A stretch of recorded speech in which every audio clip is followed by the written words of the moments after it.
گواہ ہے سورج کی روشنی اور رات کی تاریکی جب وہ چھا جائے۔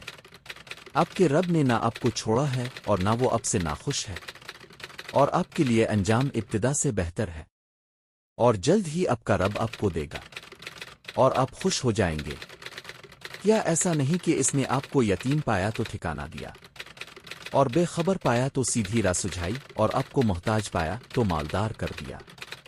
تو آپ بھی کسی یتیم کے ساتھ سختی نہ کریں اور نہ کسی سائل کو جھڑکیں، اور اپنے رب کی نعمتوں کا چرچا کرتے رہیں۔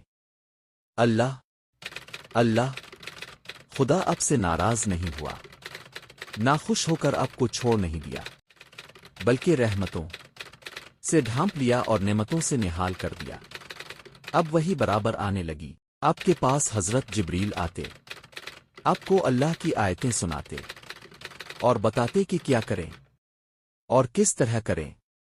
حضرت جبریل نے آپ کو یہ بھی بتایا کہ کس طرح وضو کریں اور کس طرح نماز پڑھیں۔